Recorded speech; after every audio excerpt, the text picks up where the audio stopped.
시간 시계열별로 이 긴박했던 이 관제탑과 사고 여객기 기장의 어떤 교신 기록을 좀 한번 살펴보겠습니다.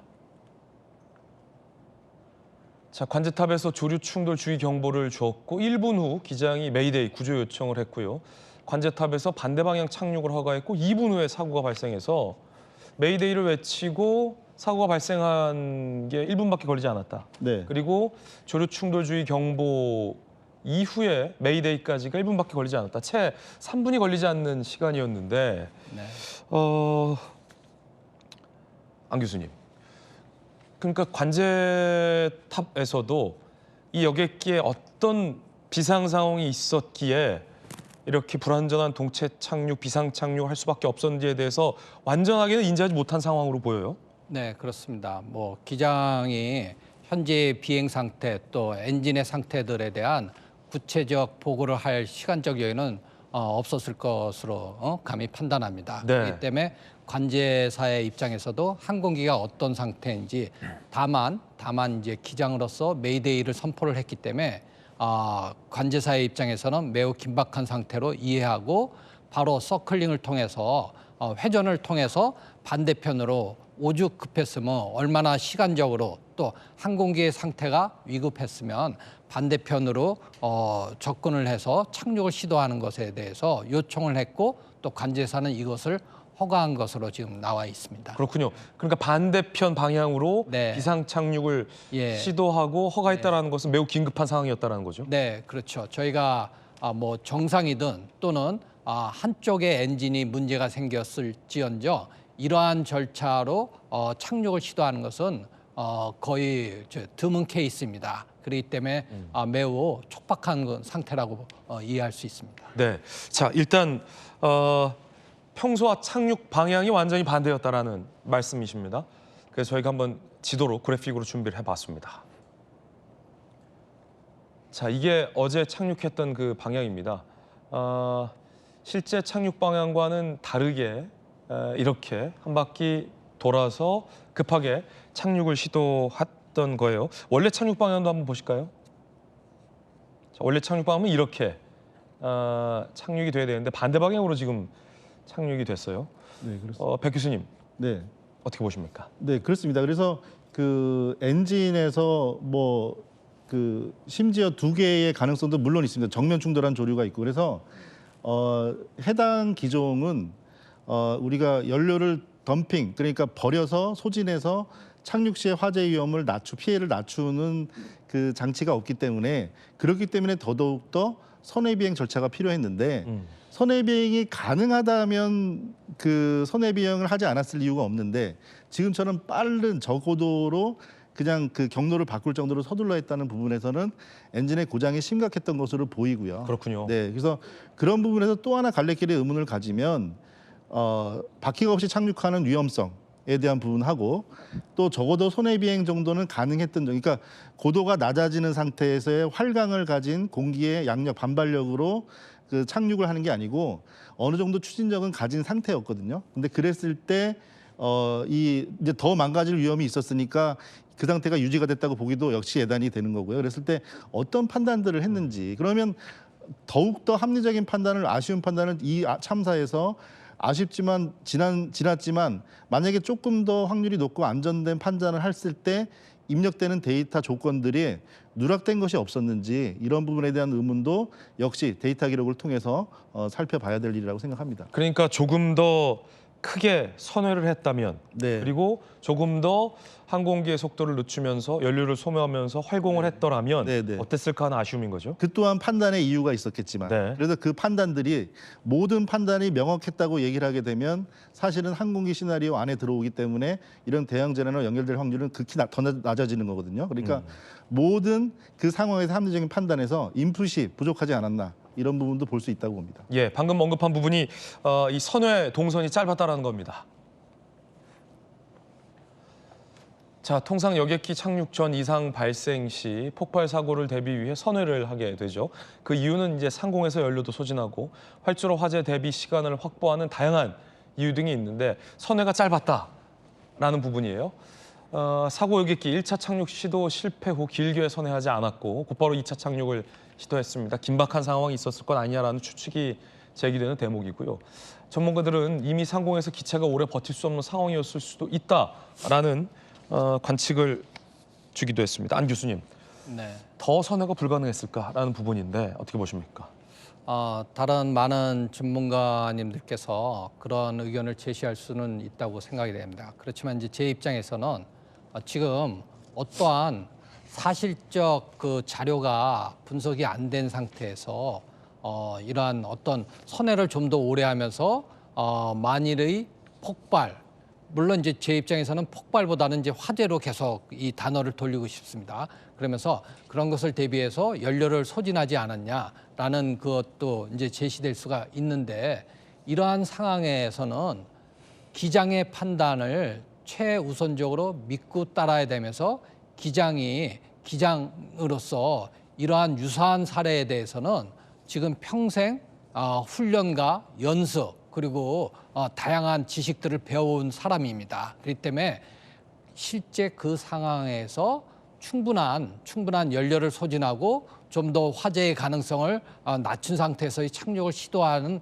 그러한 생각은 충분히 할 수 있음에도 불구하고 이렇게 내렸다는 것을 저희가 받아들여야 되지 않을까 생각이 됩니다. 세대 충돌로 양쪽 엔진이 다 먹통이 되는 경우도 있습니까? 가능성은 있죠. 지금 현재로서는 조류 충돌로 인한 한쪽 엔진의 어떤 동력 손실과 화재라고 볼 수 있는데, 이것 또한 사실은 그 제너럴 일렉트릭사가 이 엔진의 제작사인데요.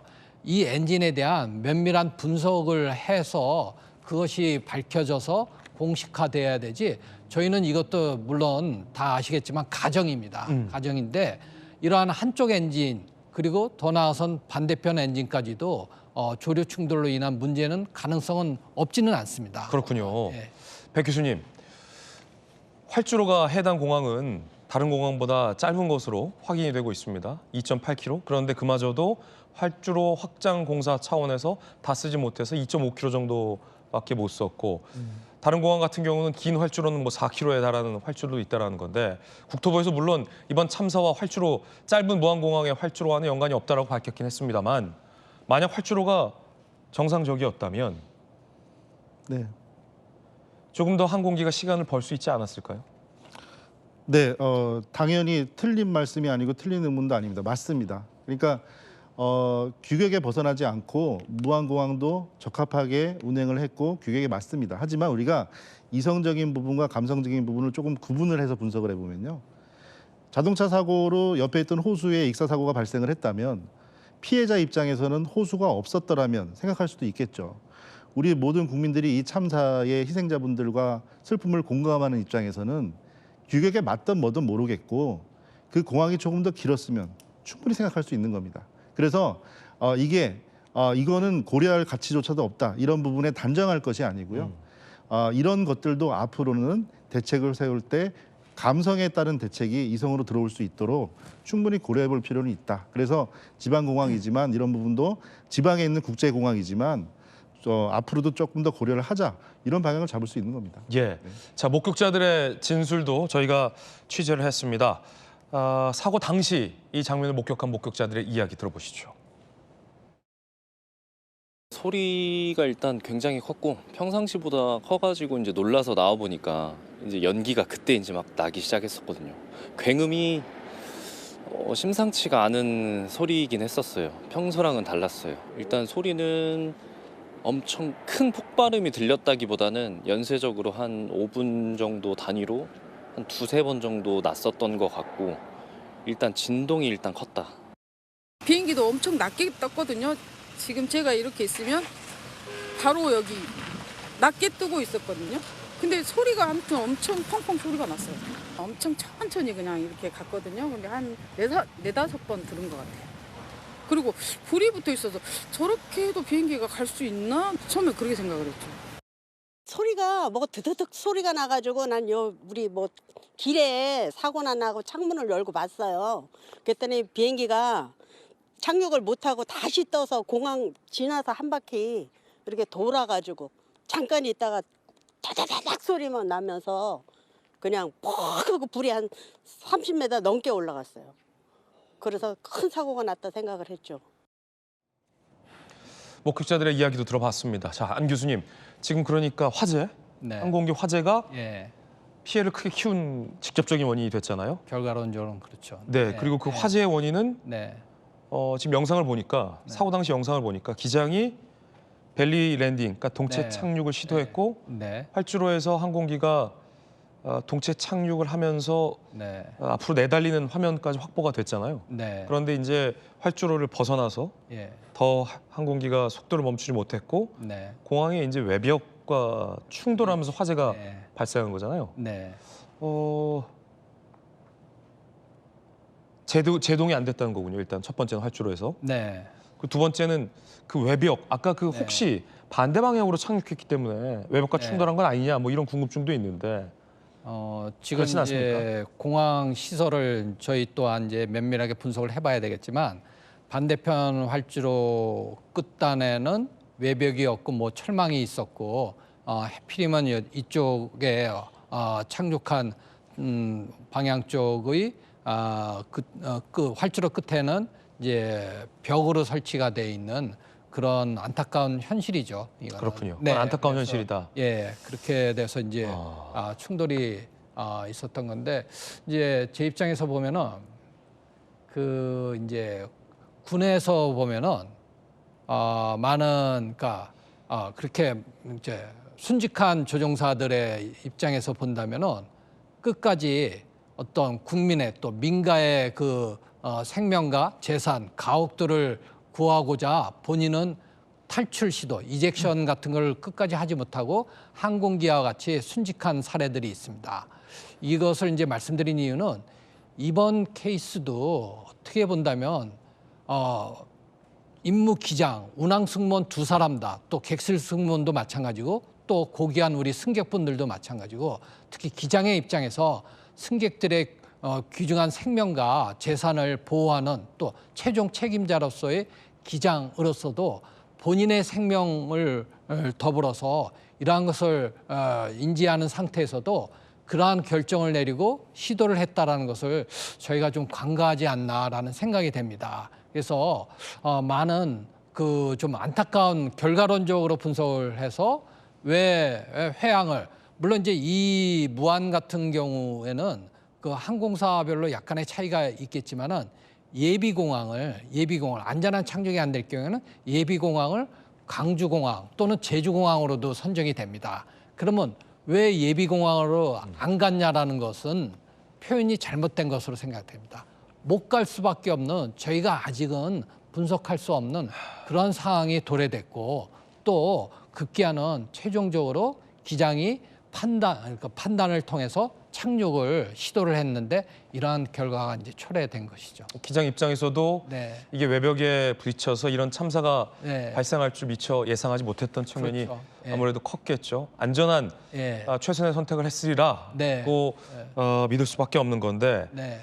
이게 그래도 조기현 변호사님 너무 안타까운 게 너무 많이 숨졌잖아요. 기장도 숨졌고 승무원도 돌아가셨고 탑승한 승객들 전원이 사망하신 일이라 지켜보는 국민들 입장에서는 굉장히 애통하고 안타까운 상황이잖아요. 유가족들도 마찬가지고 공교롭게 비행기가 동체 착륙을 시도했던 그 방향에 단단한 외벽이 존재했었고 정상적인 착륙 방향 활주로에는 단단한 외벽이 없었다라고 한다면 안타까운 거죠. 방향만 바꿨더라도 그렇습니다. 이제 뭐 기장을 원인은 탓하는 것이 아니라 그렇습니다. 차차 밝혀져야 되겠지만 통상적으로 원래 착륙해야 될 방향으로 갔다가면 이 바람도 이 맞바람이냐 또 뒷바람이냐에 따라서 원래 착륙점을 그렇게 설정하고 갔어야 되는데 다시 이 복행을 해서 이 평상시와 반대 방향으로 착륙을 했다는 것 그리고 또 이 착륙 활주로의 시작점이 아닌 중간 지점으로부터 착륙을 해서 동체 착륙을 했다는 걸 보면 그럴 수밖에 없는 긴박한 사정이 있었고 어쨌든 지금으로선 보기에는 기장으로서는 최대한 동체 착륙을 통해서 안전하게 착륙하려는 시도를 했었을 것으로 보이고 이 급박한 상황이기 때문에 다른 선택지가 없었다고 하면 그 충돌 벽에 대한 고려까지를 다 했는지는 모르겠지만 그 상황에선 그게 최선이라고 선택하지 않았을까 이렇게 지금은 그렇게 볼 수밖에 없을 네. 것 같습니다. 이 결과를 이렇게 예측하고 했겠습니까? 어떤 기장으로서는 회항을 하고 다시 반대 방향으로 착륙하는 지점까지 그 위험성이 더 커질 거라는 것, 그리고 활주로의 중간 지점에서 동체 착륙이 들어왔다는 것까지를 다 고려하면 이 최악의 급박한 상황으로 가고 있지만 어떻게든 최선을 다해서 이 비행기를 세워보려는 시도는 했다고 지금은 보는 게 맞을 것 같고요. 이제 원인이 왜 그 상황까지 오게 됐는지에 대한 또 조사가 필요하겠죠. 그렇게 된다면 뭐 기장이 그런 선택을 하게 된 이유도 확인되지 않을까 싶습니다. 네. 우리 국민들께서 조금 답답하실 수도 있겠습니다만 그 항공기에 그때 당시 어떤 긴박한 상황이 있었는지에 대해서는 아직 섣불리 단정할 수 없고요. 알려진 바도 없습니다. 그리고 어느 정도의 기체에 이상이 생겼는지 여부조차도 확실하게 아는 사람이 없습니다. 수거된 장비 등을 면밀히 분석해 봐야 확인할 수 있는 그런 대목이라는 말씀 드리겠습니다. 안타까운 점은 이 비행기가 동체 착륙한 그 방향에 단단한 외벽이 있었다. 그리고 비행기는 긴박한 상황 등으로 인해서 반대 방향으로 긴급 착륙을 시도했었다라는 대목입니다. 목격자의 이야기 한 번 더 들어보겠습니다. 지금 원래 그 방향이 비행기 방향, 착륙 방향이 그쪽 방향이 아니에요. 반대편 방향이에요, 원래는. 그래서 일을 하고 있는데 밖에서 팡팡한 소리가 나더라고요. 그래서 밖에 나가서 찾아보니까 비행기가 내리는데 그 원래 활주로를 못 내리고 제 가게 위쪽으로 지나가더라고요. 그러면서 뒤에 쳐다보니까 이제 비행기 선회를 하는데 너무 작게 선회를 하는 것 같더라고요. 공항 끝부분인데 끝부분에 그 방호벽 같은 뭐 벽이 쳐져 있거든요. 그 약간 그 뚝방같이 거기에 부딪히자마자 바로 터졌어요. 그래서 사실은 앞서 계속 백 교수님께서 강조하셨던 부분이 안타깝다라고 했던 부분이 동체 착륙을 시도하더라도 조금 더 개방돼 있는 방향으로 안전한 방향으로 활주로를 길게 쓸 수 있는 방향으로 그러니까 조금만 더 선회를 했더라면 어땠을까라는 아쉬움인 거죠. 안타까움인 거죠. 그러면 결과가 다를 수도 있었다. 그러니까 그 부분에서는 이제 그 동체 착륙을 판단했는지에 대한 의문을 말씀드린 부분이 있고요. 이 결을 완전히 배제를 하더라도 지금 그 앞서 교수님 말씀하신 조종사와 공항의 그 최선의 노력은 명확히 보여지는 부분이 있습니다. 네. 지금 우리 그 비상 착륙 시도도 관제탑에서 그 허가와 동시에 제안을 했고 이후에 기장이 수용을 한 거거든요. 방향을 바꾸는 것은. 그건 5시 브리핑 이후에 이제 국토부 브리핑에서 나온 거고. 그렇기 때문에 관제탑에서 운항 스케줄 그 근처 비행기들의 스케줄의 조정을 확인했다면 했겠으니까 권고를 했겠죠. 그러면 메이데이 직후에 빨리 방향을 바꿔서 가까운 방법으로 착륙을 시도해라. 그리고 아까 이제 공항 배치도에서도 보면요. 공항이 그 민가 밀집 부분이죠. 민가 밀집 부분이 정상 착륙 방향에서 벗어나면 민가 밀집이 많은 부분이고 지금 시도한 부분 바깥이 아무래도 이 해안가 쪽이다 보니까 이게 자칫 더 확장되는 장외에서 그 피해가 생긴다면 클 수가 있는 부분이 되고요. 또한 지금 화면에서 보시면 저렇게 오른쪽 사고 지점 쪽이 아무래도 인구 밀도가 낮은 지역이잖아요. 주거 밀집도가. 그렇기 때문에 비상착륙 방향으로 판단하는데 나름 합리적인 방향일 수도 있고 어떤 상황이 펼쳐질지 모르니까. 그리고 또 실제 제보 영상 과정을 또 이전에서 보면 화면에서 봤다시피 비행기가 활주로를 이탈했다는 게 수평으로 이탈한 게 아니고 이거는 엔진 추력이 실패된 상황에서 조종사가 완벽히 플랫카 스포일러 날개를 이용해가지고 정확히 활주로를 다 사용했거든요. 다 사용했는데 그걸 벗어난 300여 미터를 지나서 이탈해서 부딪힌 거기 때문에 조종사는 끝까지 노력을 했고 네. 그리고 비상착륙의 경로에 판단하는 부분에서도 계획적인 부분, 판단에 대한 부분도 어떤 그 장외에서의 혹시 모를 위험성도 최소화하는 방향으로 판단을 했다. 이렇게 볼 수 있는 것은 바깥에서 보여지는 부분도 나름 명확한 해석이 될 수 있죠. 조종사 기장은 마지막까지 네. 어떻게든 항공기를 멈춰 세우려고 일직선을 최선을 유지한 다했다. 부분이 그렇습니다. 예, 수동 조작을 통해서 최선을 다했다는 부분이 더욱더 안타깝습니다.